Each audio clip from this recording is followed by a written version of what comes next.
On most nights, I'm accustomed to being yelled at by 5 or 6 people at the same time, so this is something of a reprieve. If you've seen any of these battles that I'm involved in on CNN, you know how they go. In fact, we're thinking of changing the name of the network to Scott, because that's the most commonly heard phrase every night. I've developed my own proprietary program of deep breathing exercises, which you can order from my website for $19.99. Will help you through the most frustrating moments in your life. That's why I permit myself to be yelled at by Anna Navarro once or twice a week. We acquired a rooster we didn't intend to. Found out that they don't just crow in the morning, they crow all day. And they constantly sexually harass their coworkers. So we named him Governor Cuomo. History is made by people who tell the truth and show up. And the American people, especially those who believe in faith, family, and freedom, are showing up. What's going on, everybody? Welcome back to the channel. Hope all's good wherever. In this video, I have the full speech of Scott Jennings at the Center of the American Experiment, where he spoke on May 22nd. We're going to go through the entire things. I'll give you my thoughts here and there between the clips. I know everybody here on my channel is a big Scott Jennings fan, so without further ado, let's get it.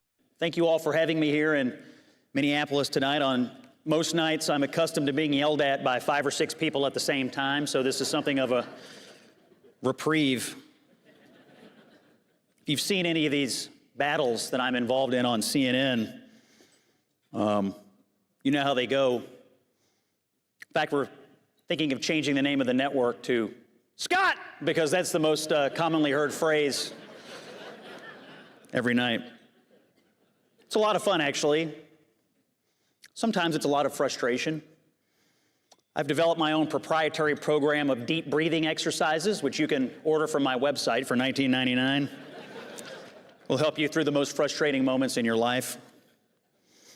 The truth of the matter is, though, I wouldn't trade this job or this moment for anything, because I believe that conservatives must go boldly into every arena, including the media, and stand up for our values. We cannot recede.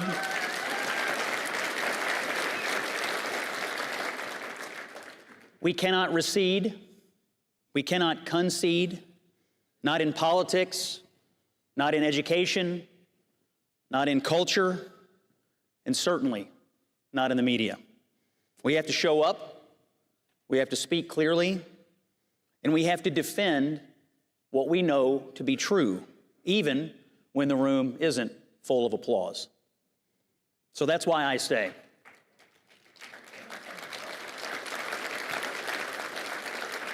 That's why I stay in this job. That's why I permit myself to be yelled at by Anna Navarro once or twice a week.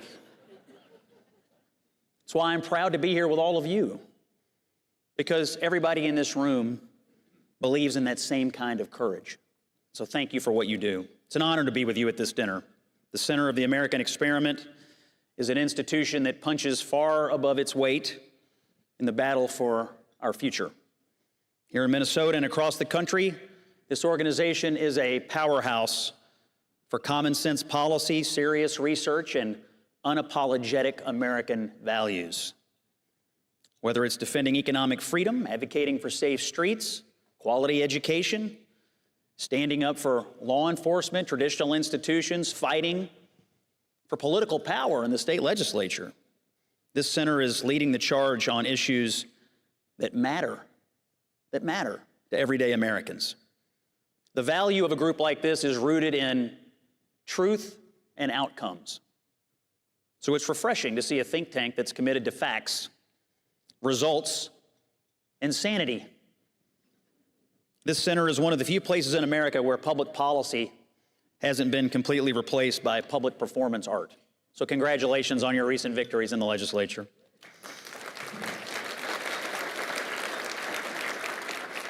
And by the way, doing all of this from Minneapolis, it's like running a steakhouse at a vegan convention. I mean, you guys, maybe to the people around here, it's starting to taste pretty good. We'll find out. But the work that you do takes guts. You're not just pushing back against the left's agenda. You're doing it here in the heart of a progressive laboratory, and that deserves real credit. The courage and the stamina and the Midwestern politeness for which you battle for Western civilization is impressive. And as someone who spends a lot of time on television trying to make the case for sanity in the public square, let me say this clearly. Groups like yours are the backbone of the conservative movement.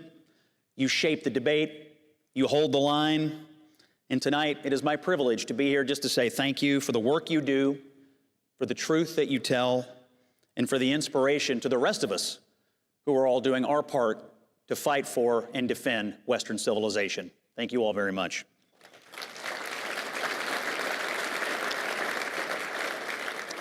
It's energizing to be joined by conservatives and patriots who believe that America survives and thrives because our nation is built upon certain unshakable truths.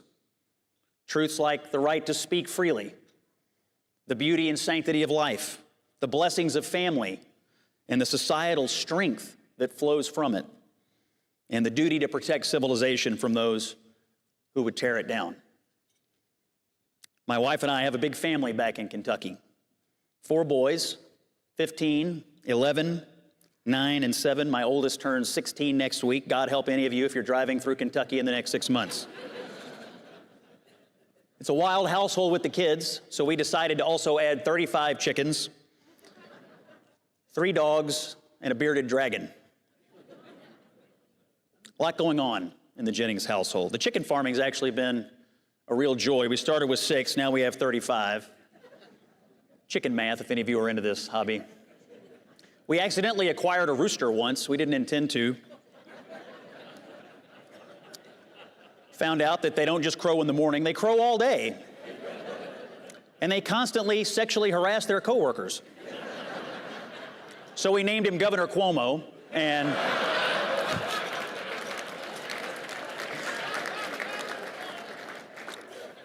Bro, that Governor Cuomo joke, when I listened to it for the first time, had me in stitches.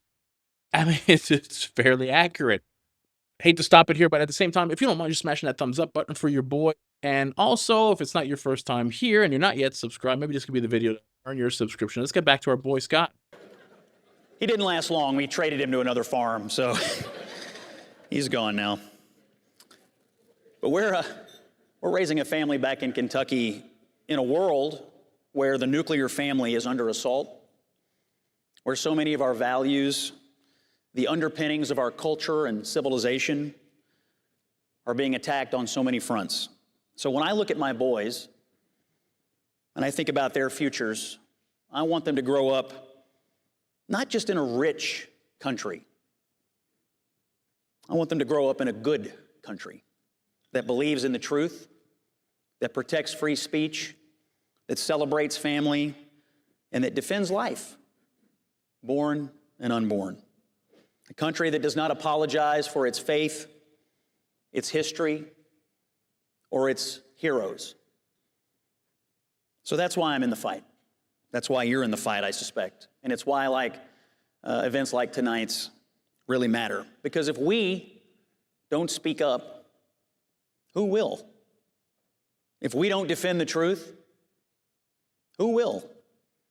If we don't show up, the spaces that we abandon will be filled by people who despise everything that we cherish.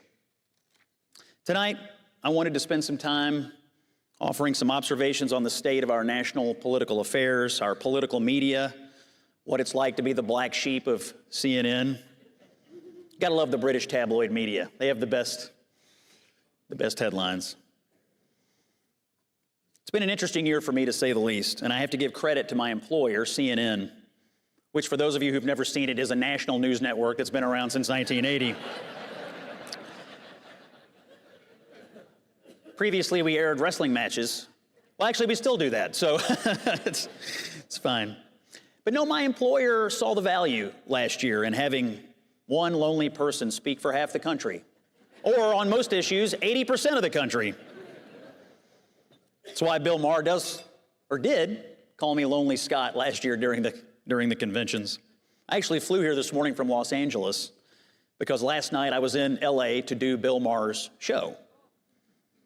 I was in the belly of the beast.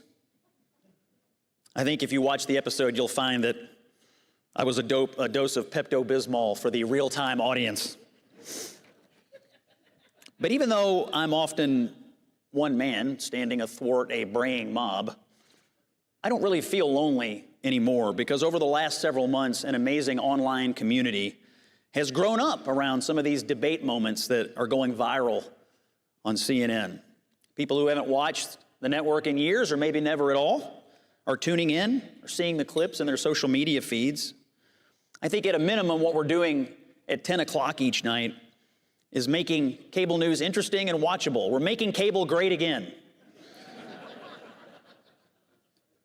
But I think television is relatively boring if you just put 5 or 6 people out there who agree on everything and are only there to congratulate each other on their increasing levels of smugness. We don't learn anything from that. That sort of television, I think, just plunges us further into our ideological bubbles that are destroying our collective ability to disagree with each other. These conversations among Democrats and Republicans, or a Republican in this case, among the rural and the urban, among men and women, young and old, these are good things. These are necessary things. Doesn't mean we'll always agree, but the simple acts of conversation and debate, the exchange of discourse, is a tie that has bound this nation together for 250 years. We argue, sometimes heated. We campaign, usually extremely heated. And then we vote. And then we do it all again in 2 years, and then we do it all again in 2 years hence. And that's the way we do it in America, folks, and it's worked out pretty well so far. But I heard a leading Democratic congresswoman say on the television the other day, well, I don't even know if we'll have elections in 4 years. She was explaining why it was imperative that Donald Trump be resisted at all costs. Okay, it was Jasmine Crockett. She's the unquestioned leader of the Democratic Party. Thank God for Jasmine, by the way. I see the left has learned all the correct lessons from the last election. But what a corrosive statement. The fabric of our democracy is tested from time to time. But to introduce these sorts of ideas that the next election might be canceled undermines faith in our system. We heard it all throughout 2024. This is the last election we'll ever have.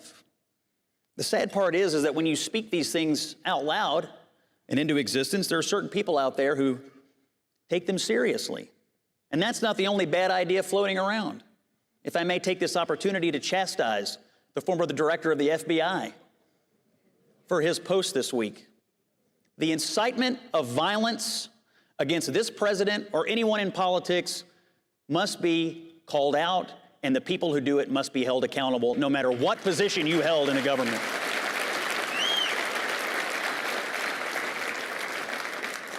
I can't tell if these people believe this crazy talk or if they're just thirsty for clicks. But it's bubble speak. It's the catering to the fever swamps of the left-wing fringe. And it worries me. But that's what the left thrives on: apocalyptic, doomsday tales told to them by low IQ news anchors on MSNBC. They love the bubble. They love the bubble. They cannot stand to ever be confronted with an opinion that challenges their priors. Me?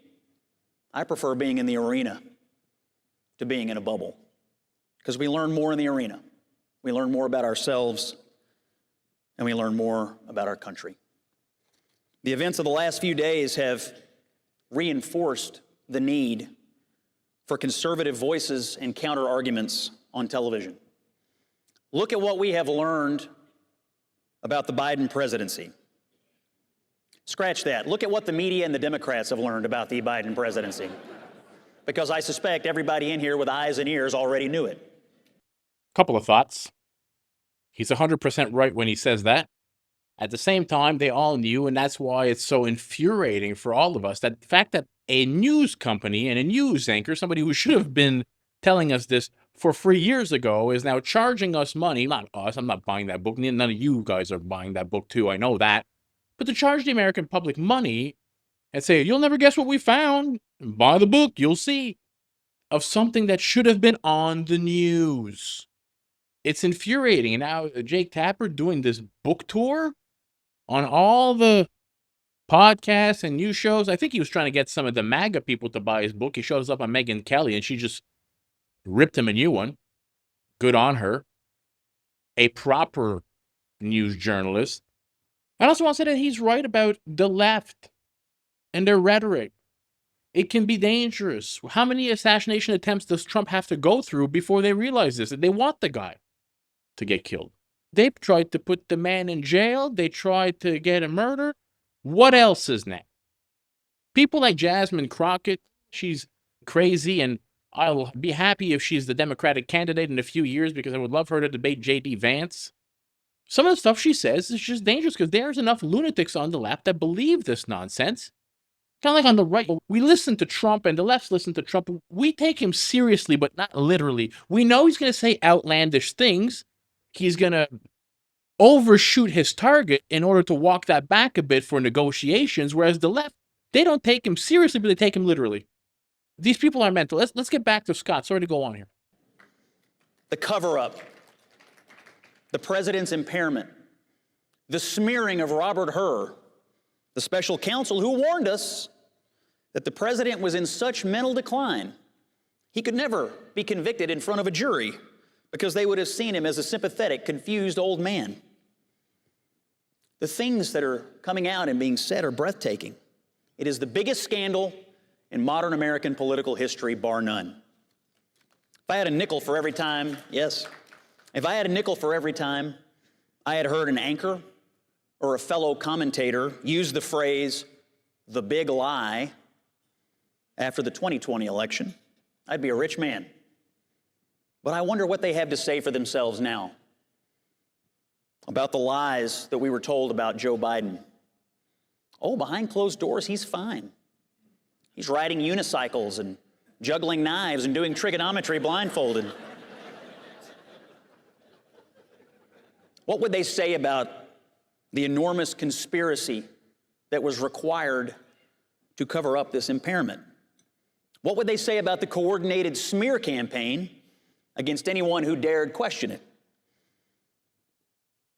And what would they say about the clear fact that unelected people were making decisions in a constitutional republic in the name of a president who had no idea what was going on?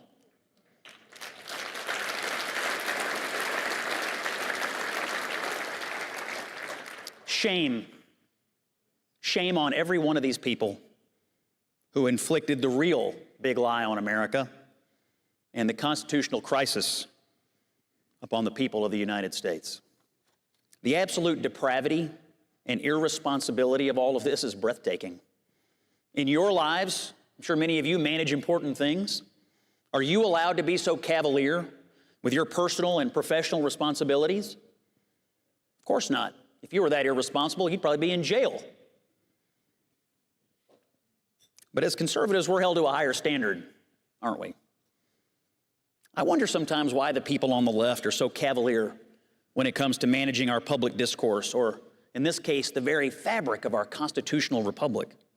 Is it not just as important to tell the truth, to debate in good faith, to simply admit that the President of the United States is too impaired to continue?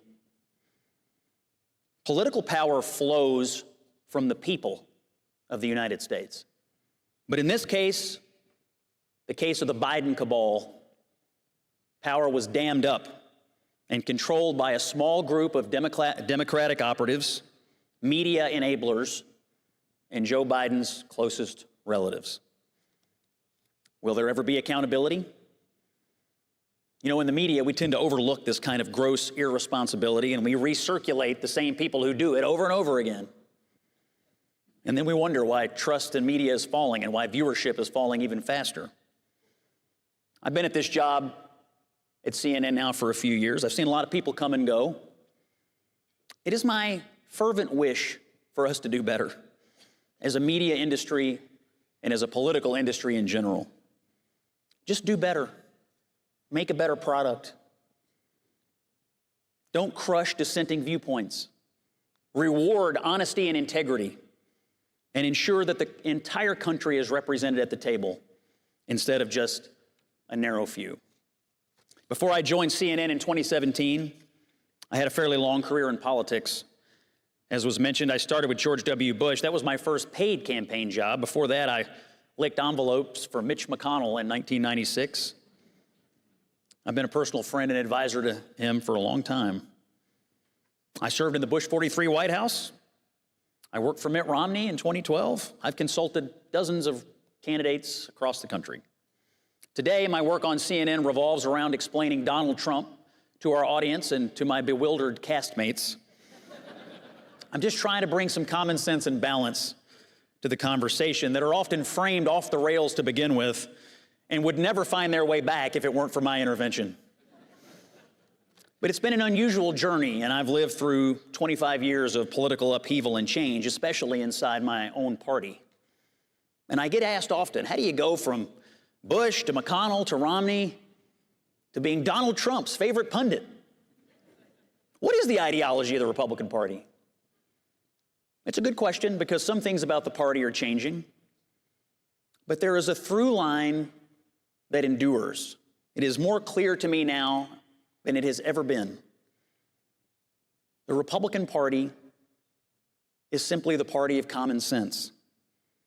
And every one of the leaders that I mentioned, at their moment in history, was the clearest defender of Western civilization at the time. That was true then, and it is 100% true of Donald Trump today.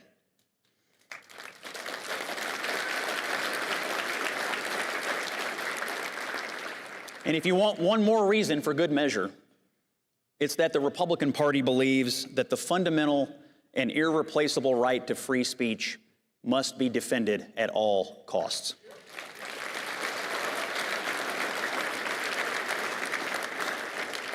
Now, in my personal opinion, I think only one party is fully committed to that idea today.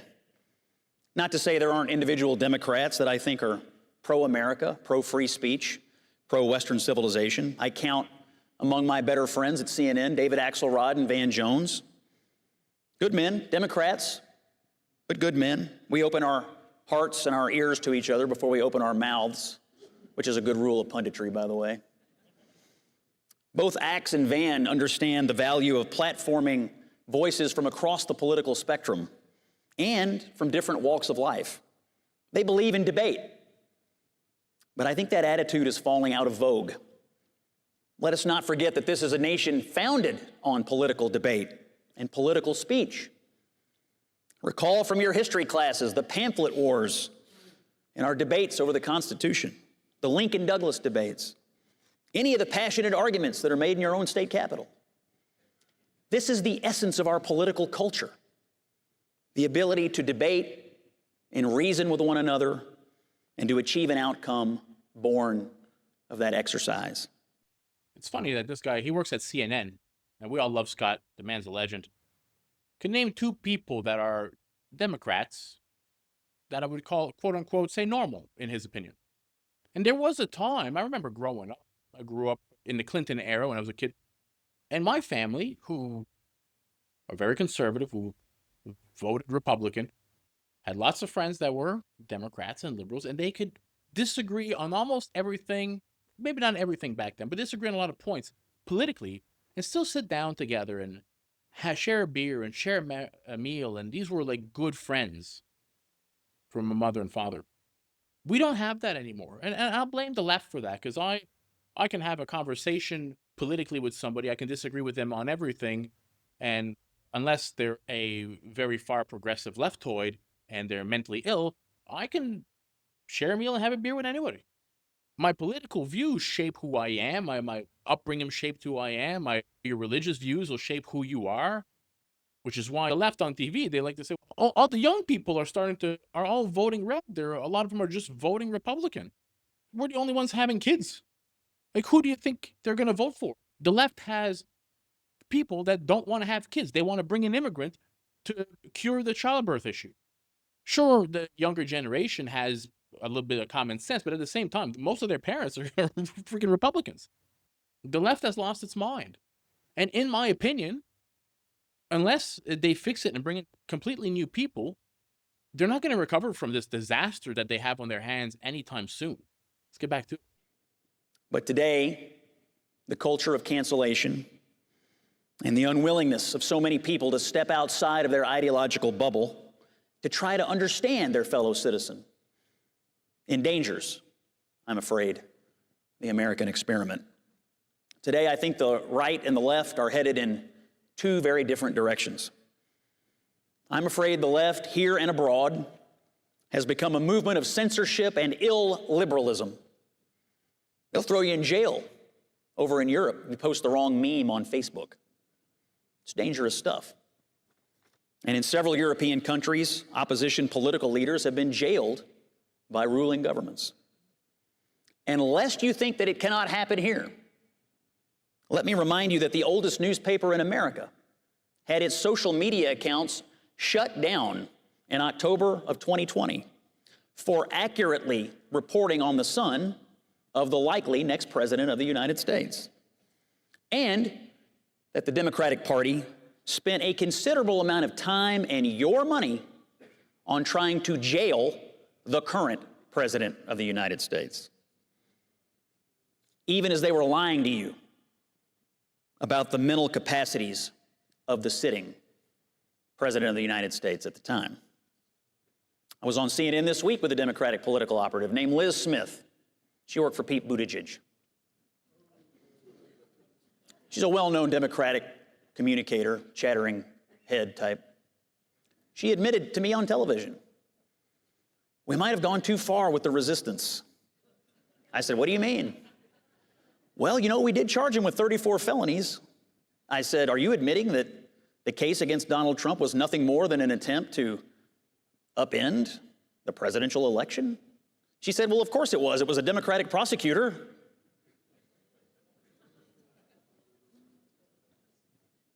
Even as we gather here tonight, there are people across this country who are still vandalizing Teslas and firebombing dealerships and charging stations.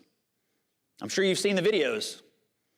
It's domestic terrorism. I even read that here somebody did $20,000 worth of damage and somehow got off without any charges. Seems like the no one is above the law party found a few exceptions. Why is all this happening?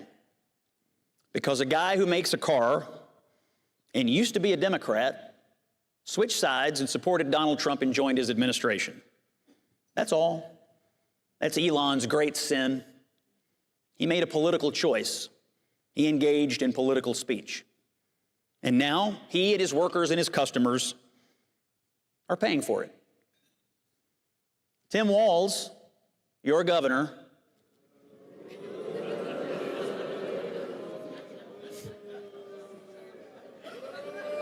that's right, who is a total buffoon.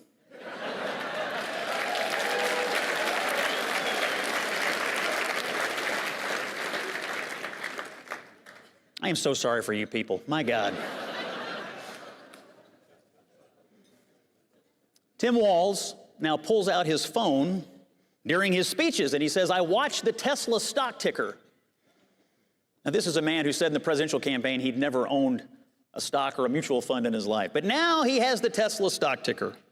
He says it gives him a boost when it goes down.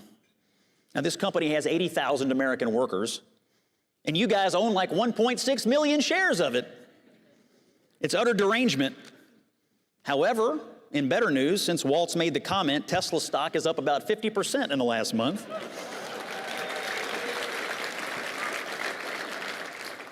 Terrible month for Tim Walz. I think maybe Monday morning we should call him and ask him for 5 other companies that he hates. We'll all pool our money. By Friday, we'll all be retired. I met the spouse of one of your legislative leaders earlier. Nice lady. She said, oh, it's a circus up at the Capitol. I said, that makes sense since your governor's a clown.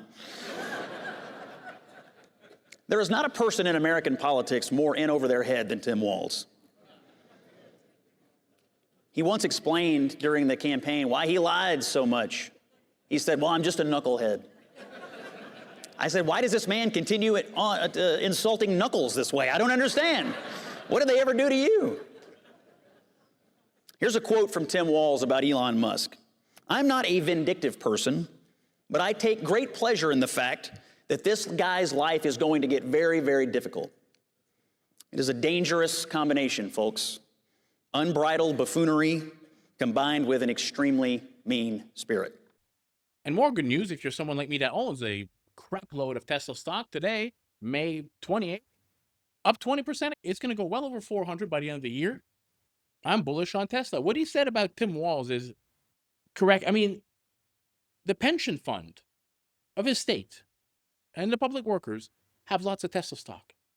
And for him to go out there and be happy about an American company, one of the great American companies. Remember, in the 2008 financial crisis, Tesla didn't get a bailout. It was Ford and Tesla were the only two car companies. It was Ford, right? It was Ford and Tesla. Elon Musk is one of the great Americans. The guy is building rockets the size of skyscrapers, sending them into space, and they're landing.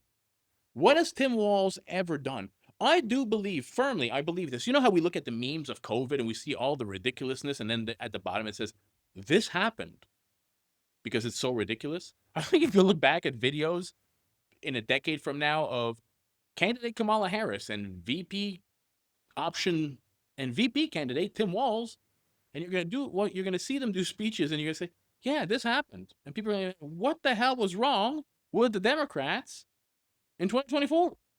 I remember talking about it on this channel. So this is not going to be close. I don't care how left someone is. Even the far, far left have to look at those two and say, I don't know. I'm sure they still voted for her, but that was a horrible combination. Let's get back to it.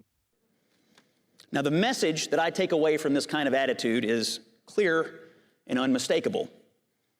Silence yourselves, or we'll do it for you. Jimmy Kimmel, the late-night comedian, led his audience the other night in hoops and cheers for Tesla to fail as a company. He delivered a very unsubtle message that he was A-OK with the vandalism that was going on against the cars. You should watch the video. He's very clear. But of greater concern, his audience could not get enough of it. Silence yourselves, or we'll do it for you. The other day, my new friend Bill Maher had the audacity to have dinner with the President of the United States. And then he talked about it on his show. This led to enormous backlash from the left. Even his fellow comedian and friend of 35 years, Larry David, took to the pages of the New York Times with an op-ed comparing Trump to Hitler and ripping the bark off of Bill Maher, who has been one of the most consistent Trump critics for 3 decades. What a world when someone like Bill Maher can't even accept a dinner invitation from the president without undergoing immediate character assassination from his own side. Silence yourselves, or we will do it for you. That's always the message. The stench of censorship and intimidation is always right on the edge of our politics, and it must be rejected wherever we find it.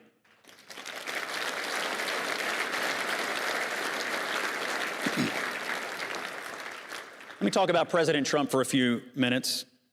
Actually, let me just tell you a quick story. I actually met him for the first time in February. It's funny, he's dominated almost my entire professional existence for the last decade and all my conversations, but I hadn't met him until February. So I went over to the Oval Office to pitch him on a book idea, which I'm happy to report is now available for pre-order. The Revolution of Common Sense is the title. If you have $30, there it is. You can pre-order it right now.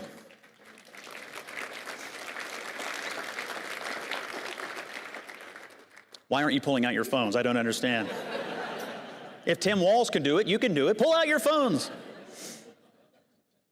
Put as many zeros as you'd like in the quantity box. So I go into the Oval Office to see the president.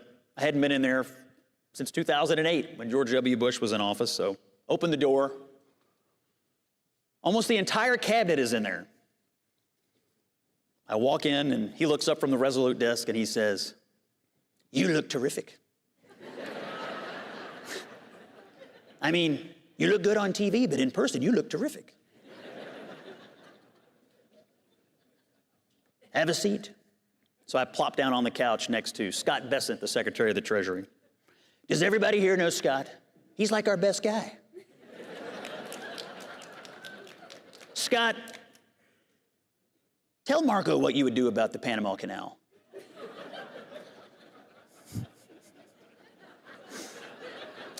If you have $30, you can read the rest. To be honest, Scott was a little bit average, but then I came along and now he's terrific.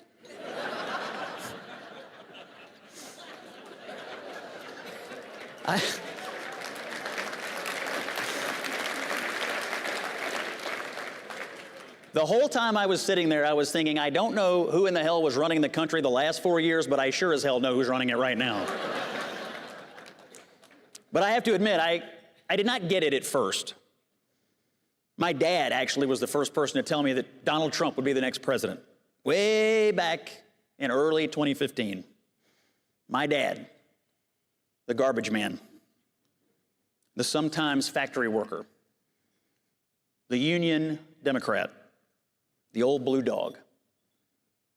And of course, I laughed at him, just like everyone else who'd been trained to believe that the political status quo was ultimately unshakable. But he was right and I was wrong. And I think about that conversation with my dad a lot because I was so certain, arrogant, really. But he was right and I was wrong. And thank God that he was right and I was wrong. From that point forward, it's incredible what's happened in our politics, in our culture, and in our country. Everything I thought I knew about politics changed. One of the reasons I think Trump has been successful is that he has given millions of people who think they have no voice the feeling that someone finally speaks for them in the way that they would speak if they were handed the microphone. And this is why, what he just said, why so many people who had never voted before in 2016 went to vote. Now, we're not going to talk about 2020. I'm glad Trump didn't win in 2020. Hindsight, no pun intended, being 2020, I don't think he was ready. I don't think he knew where the bodies are buried like he does now. I think Trump 2.0 that we have now is much more efficient. He had a plan. Him, Bannon, Stephen Miller put together a great plan of policies, which I don't think they had in Trump 1.0. So as frustrating as it was before, because we all knew that the election was stolen, I'm glad it was. And I will say that them raiding Mar-a-Lago will probably go down as one of the biggest political mishaps that ever happened on the left and going after him politically to try to put him in jail. They messed around, and now they're finding out. Going back to what Scott said, Trump gave the American middle class a voice. The left, the Democrats, who used to be the party of the American middle class, have not been forever. Okay, maybe since Clinton, maybe before Clinton. They're the party of the elite. And when Trump went there and he debated Hillary, and he said he was going to put her in jail, he said, you won't change the tax codes because your friends take advantage of the same taxes that I had. The people knew that they had somebody there that even though financially they weren't in the same league, that Trump was their god. This is why a lot of people left the left to go vote for Trump. This is why a lot of people that never voted once in their life, that were well into their 30s and 40s, went to vote for Trump. And even older. Whether people like Trump or not, he is going to go down in history as one of the great presidents that we've had. Let's get back to it.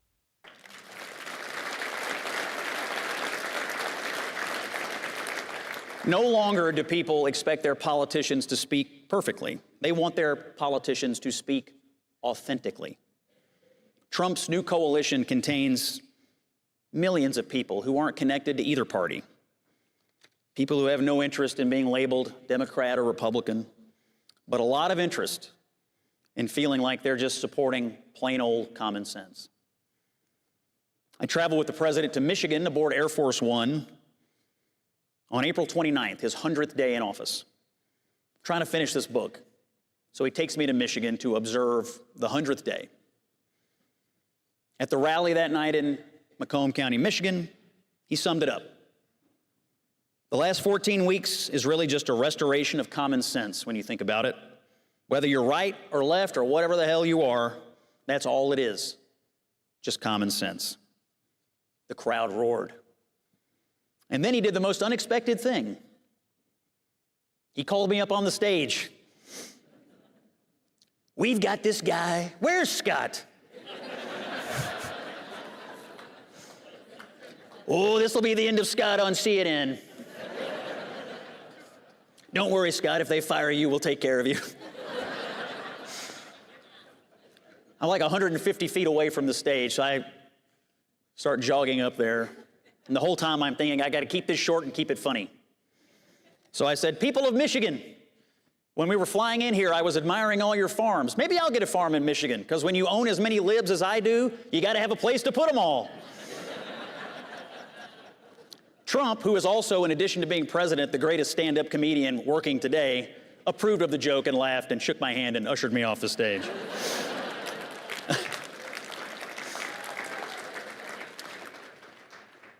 To Trump's coalition, he represents a political and cultural axis that blends three things: the restoration of common sense in our culture, the defense of Western civilization in our world, and the promotion of free speech for everyone. That's why the coalition is so ideologically elastic. We've got people all across the spectrum. We've got RFK Jr., Elon, Mitch McConnell, and Rand Paul from my home state. Hulk Hogan? They actually let me meet the Hulkster last summer at the RNC. I've been trying to meet him for 40 years. I went down to the dressing room and I heard him behind closed doors rehearsing. But then he came out and his hand was shaking. And I said, are you nervous? And he said, I never do politics, brother. I said, well, you body slammed Andre the Giant in front of 90,000 people. I think it'll be okay.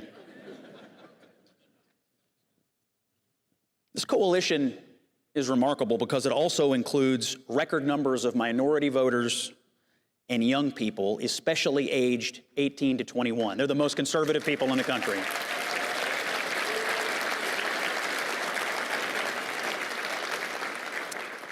We warned them, you better open the schools.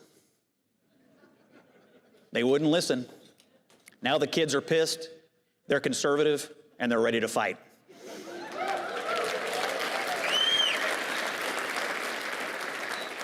But this realignment is happening before our eyes. I called it on election night on CNN when they finally let me out of my cage at 3:38 a.m. and admitted Trump had won. The revenge of the average American who plays by the rules, pays their taxes, and simply wants to get up, go to work, provide for their families without being condescended to, insulted, or otherwise despised by the elites in Washington, D.C.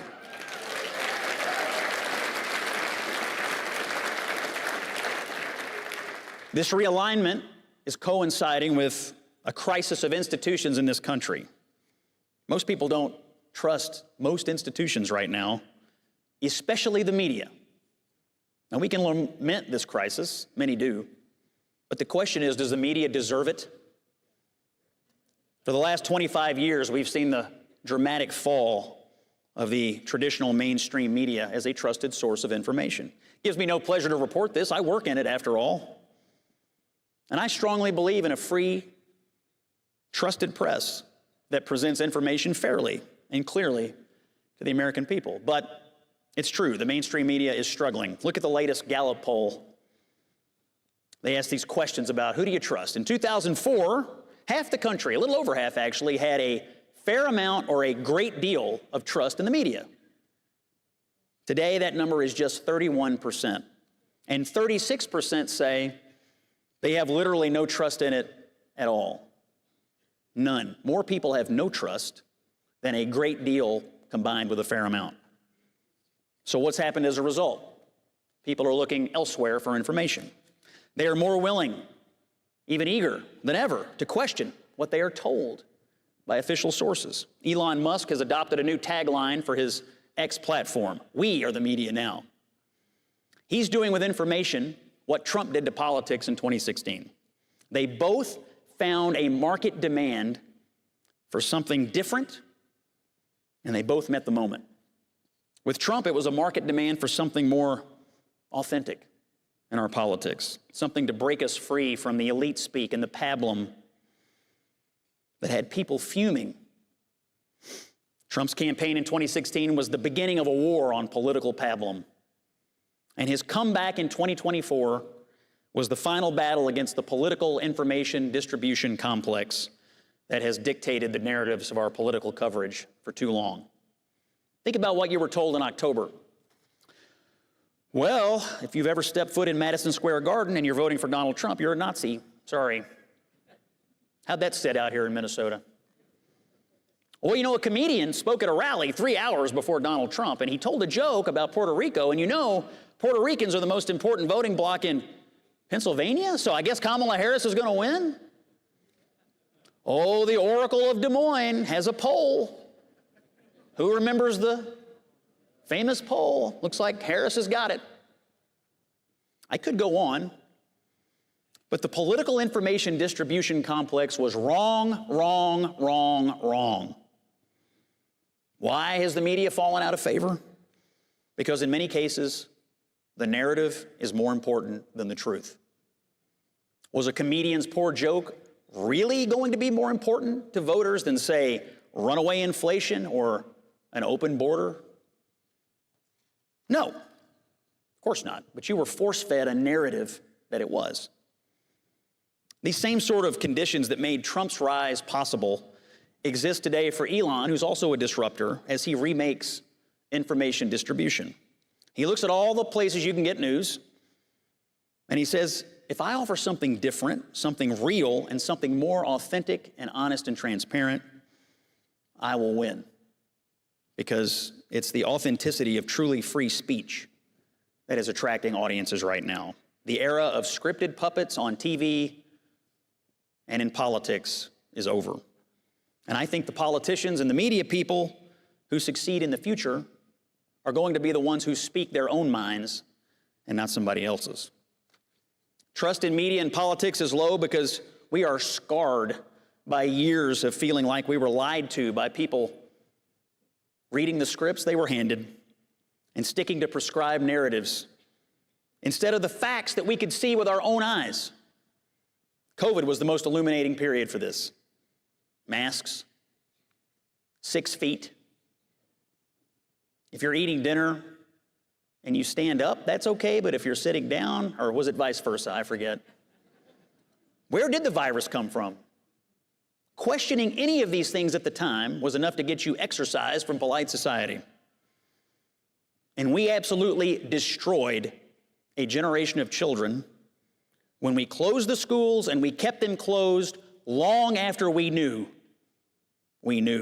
the truth.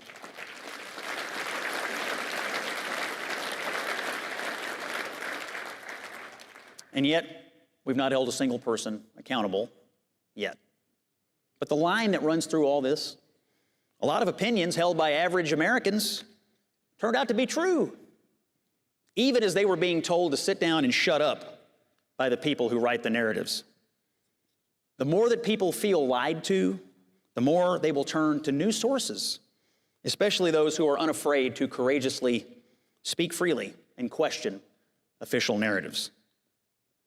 But despite all of our challenges, I'm optimistic about America because we live in a fundamentally good place full of good, hardworking people, innovators who get up in the morning with the next great idea, workers who dedicate blood and sweat to our industrial base, farmers who make the food and fiber that feed our country and the world, parents who want the best for their children, who get up early and stay up late, working on the new math. If anybody knows any good sophomore geometry tutors, I'll see you after the speech. I'm currently failing. We're all just everyday Americans. And our shared purpose is to leave the nation a little bit better than we found it so that our children and our grandchildren can do even better than we did. But to do this,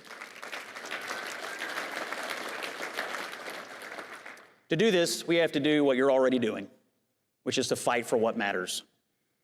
Now, I'm optimistic that free speech can and will be preserved, and I'm optimistic about the future of Western civilization. I think people are finally waking up to the barbarians who are at the gate all over this world. We must have absolute clarity in the fight between good and evil going on in this world today. On October the 7th, the world saw, the barbarism at its worst when Hamas terrorists launched their savage assault on Israel. Let me be clear, there is no moral equivalence here. Israel was attacked. Israel has the right to defend itself. It's as simple as that.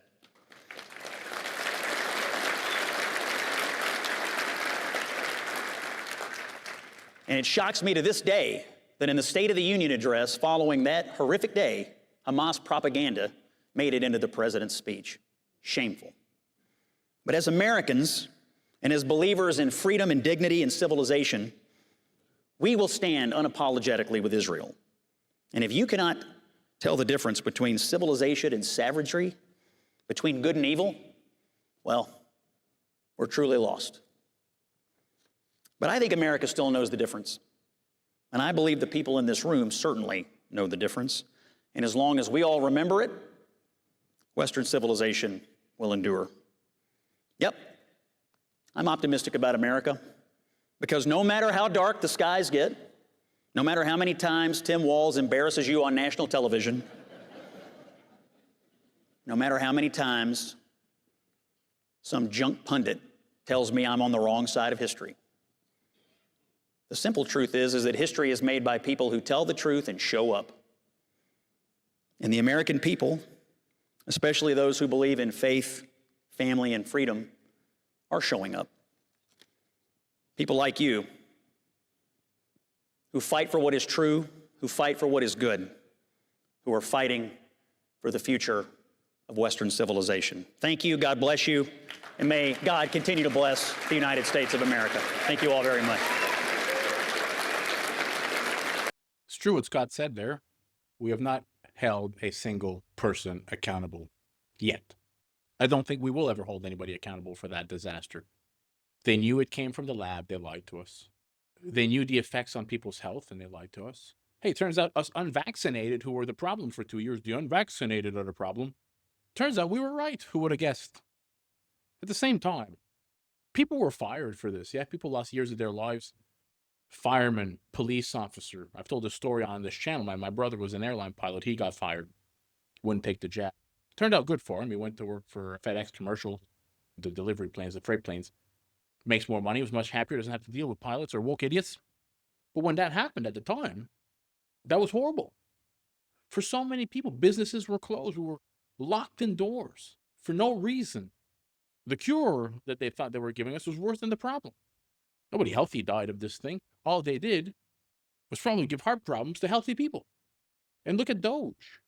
Fraud and corruption is what we hear. Fraud and corruption. Those are two things that are quite illegal when it comes to the government and spending the taxpayers' money. Who's going to be held accountable for that? The answer to that is nobody's ever going to be held accountable. Billions of dollars in fraud and corruption. Nobody's going to be held accountable. The Epstein files, we were promised that by Pam Bondi, who, if you watch this channel, you know how I feel about Pam Bondi. I didn't like the pick at the beginning. I don't like it now. I like it even less now. I'm a big Second Amendment guy. That's a big issue for me, 2A. And she is very much against the Second Amendment. Every case that she tried, she's been on the wrong side of it, trying to take people's guns away. I think she's more pro-Israel than she is pro-America. She used to work for the Qataris. We're never going to get these Epstein files. I don't care what she says. Oh, the FBI in New York, they wouldn't give us the... Yeah, go over there and get them. Talk to Ghislaine Maxwell. She's still there. She's in jail. Still alive for now. But we're never going to get justice for that. Because the names on those lists are too important to whoever's got the list. You can blackmail them, or it's their buddies, or something of the sorts. The victims will never get justice for this. And great speech by Scott Jennings. The man's a goddamn legend. The man's a damn legend. Hope you all enjoyed. If you did, hey, smash that thumbs up button for your boy, especially if you're here like 40-some minutes in and you're listening to me after Scott Jennings talk about having a bad gig speaking after Scott. Hope you enjoyed it. Smash that thumbs up. Subscribe to the channel. Help it grow. Catch you in the next one. Peace out.